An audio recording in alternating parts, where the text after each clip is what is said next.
Welcome back to Pursuit of Passion. I'm Chef Jamie Bordonaro, here to share with you at home recipes, tips, and techniques to give you the tools to cook memorable meals for you and your loved ones. Today's episode, we are cooking a beautiful swordfish.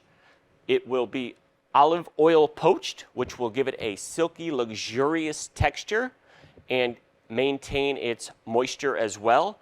With our swordfish, our vegetable accoutrements, we have beautiful fresh green asparagus, as well as some fennel that we will roast with a little olive oil, as well as some tarragon. Our sauce for the dish, we have a classical sauce from the French repertoire, which will be a great way to add a little bit of moisture and some richness to the dish, as well as a little bright acidity to cut through some of that velvety, smooth richness. It is a hollandaise sauce. I am making it very, very simply. Salt, lemon juice, egg yolks, plugra butter, of course, and some fresh tarragon chopped in there as well. And for another textural component, I have some pistachios that we will mortar and pestle and toast lightly in the oven. Without further ado, let's cook.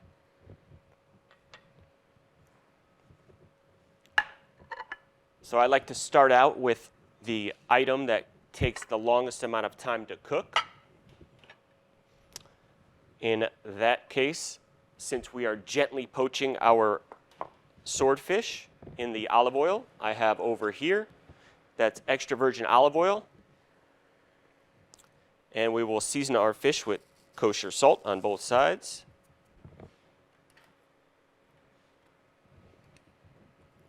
The olive oil poaching will, again, give it some beautiful richness. And cooking it slowly in olive oil as your medium for cooking will allow it to develop a really, really silky, luxurious texture. So we have our oil at approximately 120 degrees, and we'll just make sure it's fully submerged and let that go ahead and slowly poach for about 10 to 15 minutes, depending on the temperature of your oil and the stovetop that you're using. Next up, our fennel. We can go ahead and preheat the oven to 350 degrees Fahrenheit. And I have a foil-lined sheet pan.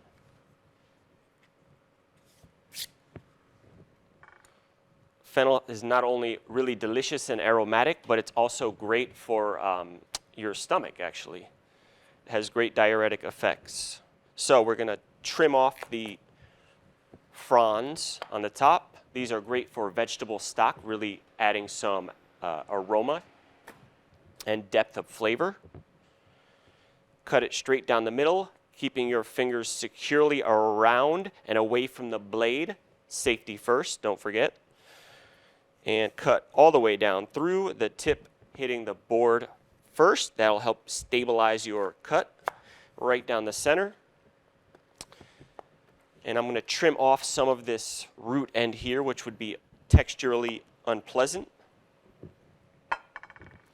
Cut it right down the middle through that core. The core, again, will hold it together. However, if we just left the core whole and intact like this, once it was roasted, it would be a bit too difficult to chew. So we're just going to trim it down to the point where it still holds the fennel together, and yet we remove some of that tough to digest stem.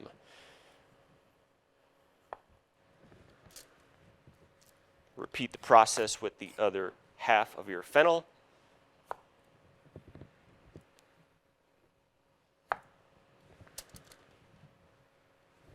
Making sure to trim off that root end without separating all the layers of our beautiful fennel.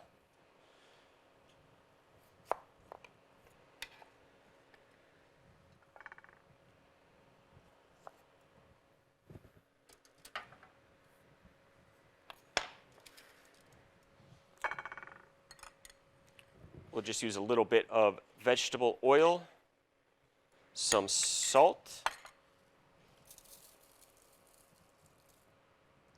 and fresh, vibrant, beautiful tarragon, which helps not only to carry on that tarragon flavor that we will introduce into the hollandaise part of the dish,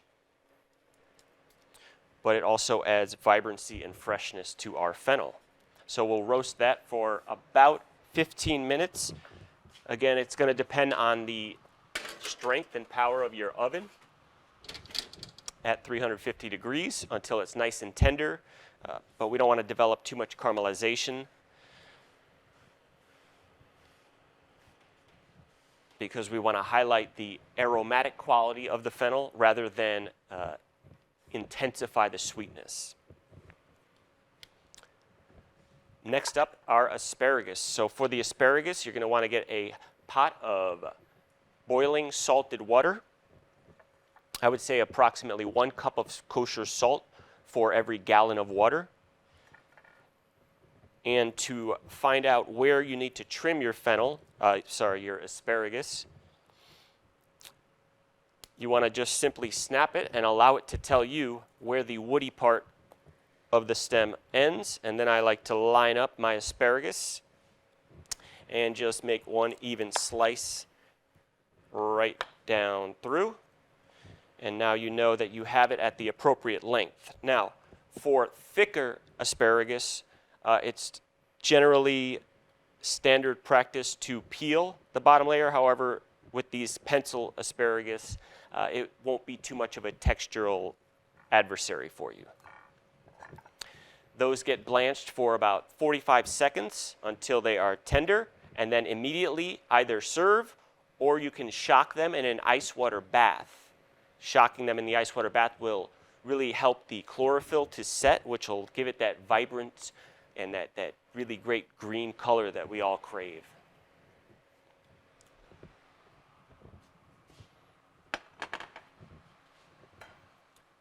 Next up, it is the hollandaise sauce. It can be notoriously tricky. However, I'm going to show you how we will simplify it and just make it an absolute joy and pleasure.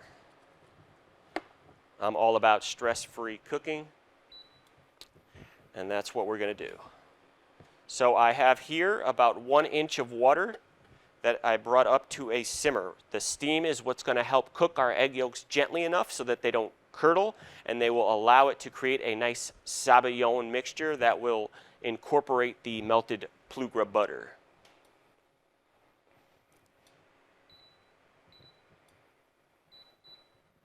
All right, so our ingredients for the hollandaise: fresh egg yolks. This is enough to yield approximately 1 cup of hollandaise sauce using 3 egg yolks and about 1/4 pound of melted plugra butter. You can clarify your butter. I just honestly don't find it 100% necessary in all cases, especially when you're cooking at home. It's not really going to damage the flavor too much.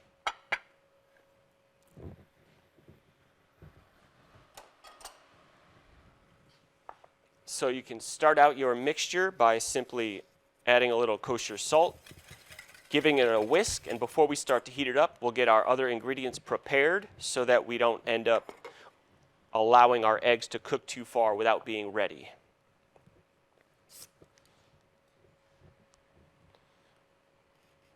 About 1½ lemons should yield you enough juice to flavor our hollandaise. Again, ingredients are variable, so depending on your lemon, you may need 1 more or 1 less.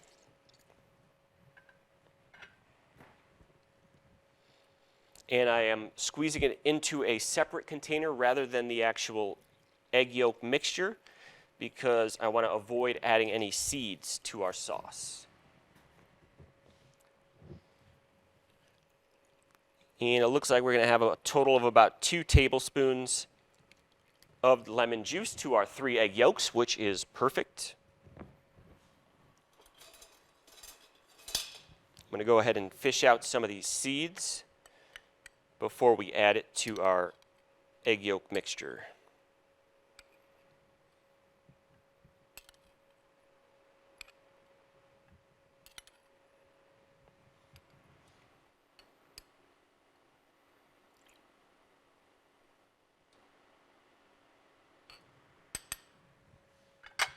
Perfect. Again, just mix together your lemon juice and your egg yolks to fully incorporate. The salt also helps with the aeration process that will allow us eventually, once it starts cooking into a zabaione, to incorporate and emulsify all that butter. And before we start heating it up, I'm going to go ahead and chop up some of that fresh tarragon so that we'll have it ready once the sauce is cooked.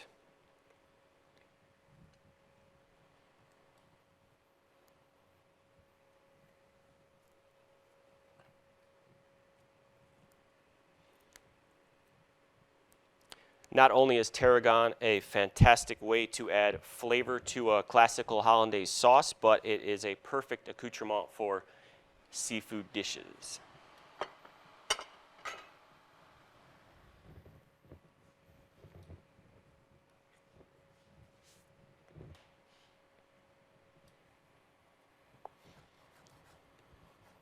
I'm just going to give a rough chop through our tarragon using a nice slicing motion that will prevent you from bruising this cell walls of the tarragon.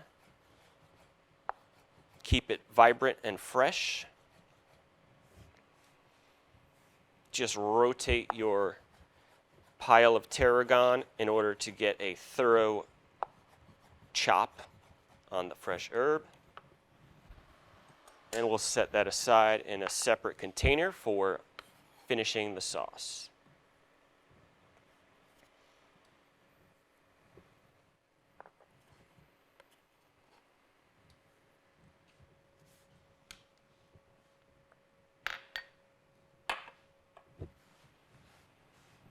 We'll go ahead and give a nice wipe down to our board, keeping it clean.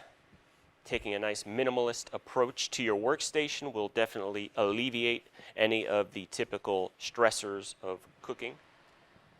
Now, we have our water at a simmer, and we'll go ahead and place the stainless steel bowl over the water bath. And what we're doing is just gently cooking those egg yolks while whisking pretty vigorously. Not necessarily vigorously, I suppose, or aggressively, but certainly continuously. That's the important part about when you're making hollandaise. And if it starts to thicken really quickly, you can just gently remove it from the heat and then return to the heat. Cooking it too quickly at too high a temperature will cause the eggs to curdle, which will not allow you to create a nice, smooth, emulsified sauce. So we're going to take it to that custard state, which is that word that I used before, zabaione, which will be essentially the texture you'll see will be the viscosity of a thickened sauce. You can almost see the whisk creating these ribbons through the sauce. Right now we still have a pretty liquidy egg yolk mixture, but you can see it's starting to thicken up due to the gentle heat from the steam. So we're going to keep whisking away. Now, don't forget that when you cover your pot with a bowl, that water is going to more rapidly come to a simmer and boil. So keep that in mind while you're placing it over. As you can see, it comes to a boil much quicker, just like putting a lid on a pot to make it boil faster. It's one of those unintended sort of consequences, if you will, of the process. But you certainly have full control by removing it from the heat periodically. And you can see, once you can start to see that bottom of the bowl like that, that means we're starting to get some good volume to our mixture, good viscosity. The egg yolks are cooking nice and gently at an appropriate paste. And it's also this time when you want to pick up the paste a little bit with your whisking to make sure that we don't curdle. Again, you can see it's definitely thickening up nicely. And of course, you want to have your other ingredients ready as we have prepared. We melted our butter, our delicious plugra butter, and we have our tarragon chopped.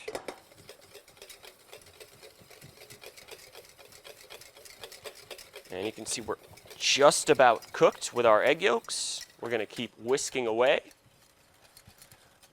And you can see I'm taking it on and off the heat based on the pace in which the mixture is cooking. It's all about taking control of the ingredients, of the variables, and having that knowledge of the fact that ingredients are variable is what gives you command over your workstation and your work ingredients and the recipe.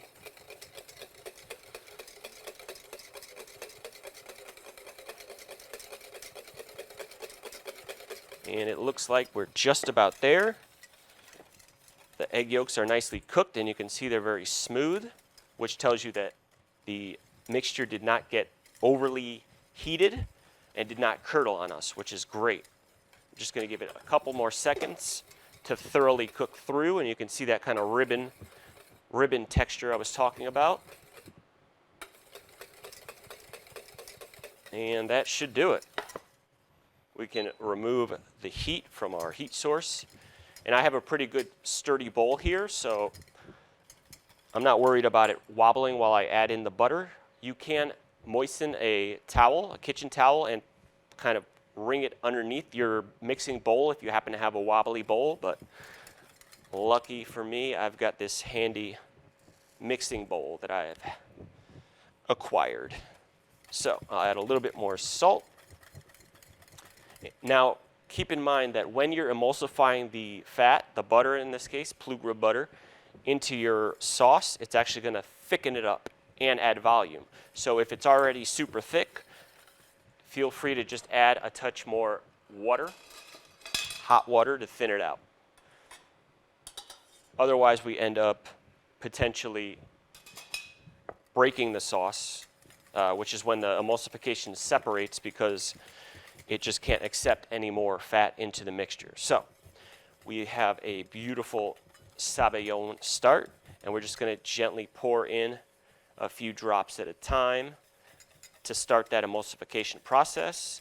And it looks like it's accepting it nicely, so I'm going to stream in, as I said, about a 1/4 pound of butter, that's 4 ounces, into our sauce, which we started with 3 egg yolks and 1½ lemons juiced.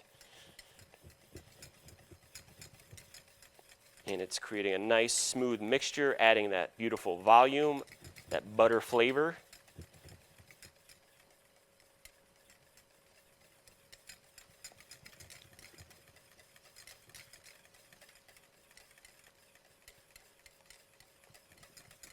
And again, depending on your egg yolks, depending on the heat of the mixture, you may need a little less or a little more, so just keep an eye on it.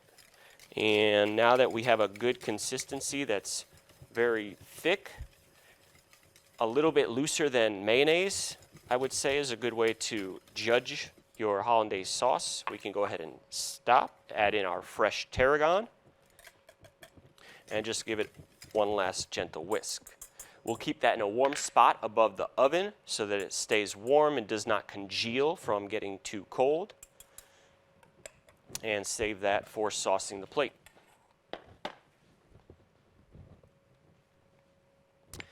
Onto our pistachios. So I have this cool family heirloom, this mortar and pestle, which is great for grinding up spices, and in this case, pistachios.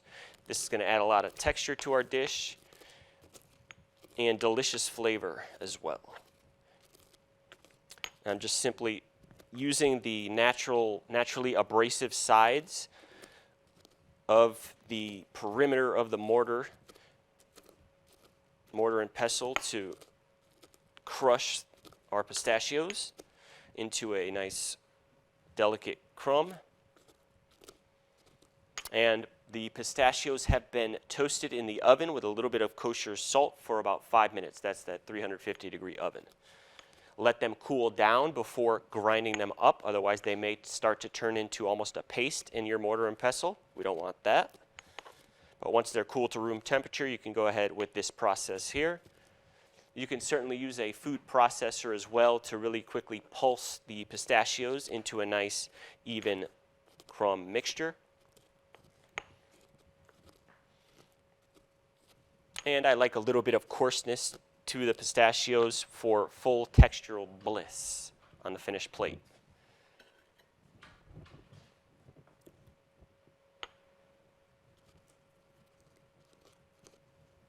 All right. Those are all set, so we can set them into a container.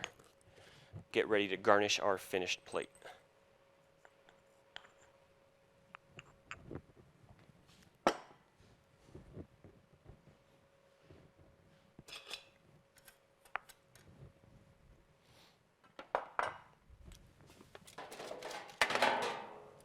And now we can see that our fennel is nicely roasted. The tarragon added great aroma to it. It still has a bit of vibrancy to it. It's not completely cooked through, but that's going to be delicious. I reheated our beautiful blanched asparagus, which you can see retained its nice natural green vibrant color from that chlorophyll setting in from the blanching process.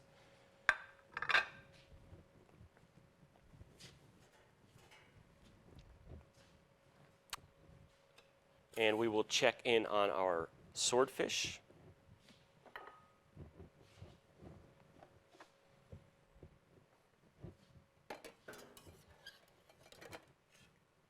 So again, this swordfish has been cooking nice and beautifully, nice and slowly.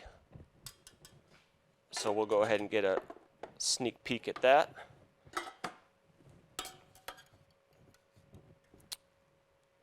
And we can tell it has a beautiful, nice texture. You can use your thermometer to check the internal temperature to your preferred doneness. I like it closer to medium rare to medium, especially when it's cooked in this method. And we'll pick out a nice plate. I picked up some of these fancy little plates. Give it a little extra texture. And let's go ahead and plate this up.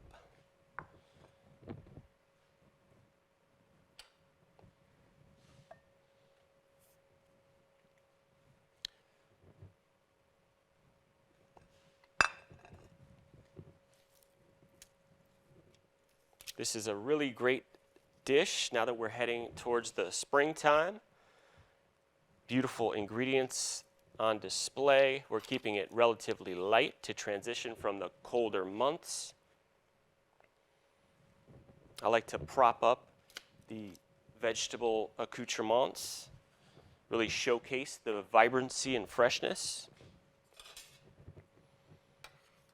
For our swordfish, simply drain on a towel.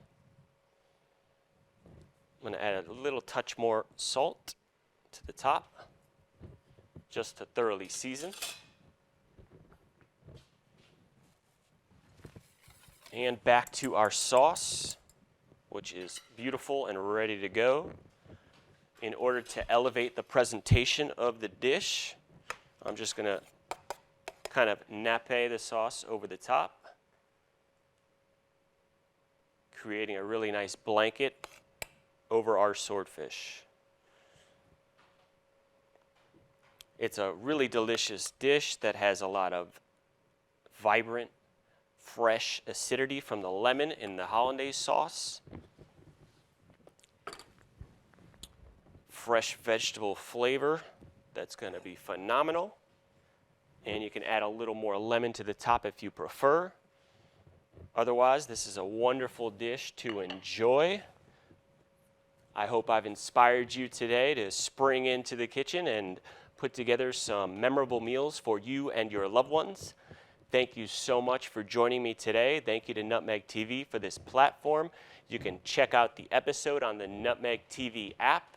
You can also head to www.pursuitofpassion.net. That's my website to check out the full recipe for the dish, as well as the other episodes and dishes that I've done here on the program. Thank you once again for joining me, and once again, please be well on your pursuit of passion.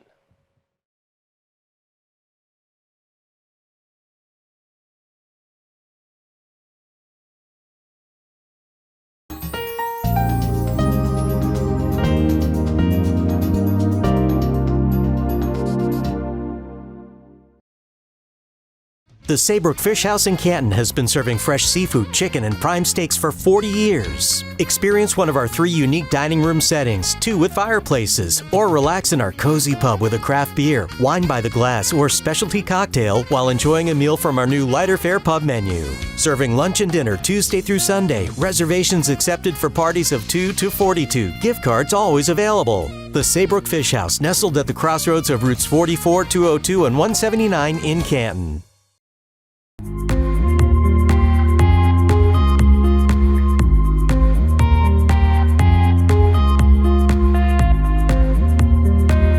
I'm your host, Kurt Barwis.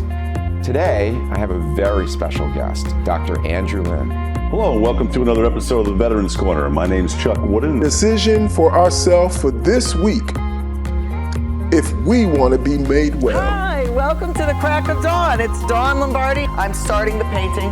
It's going to be the clips with some water. Love it. He took me on the sets of Lost in Space, Batman.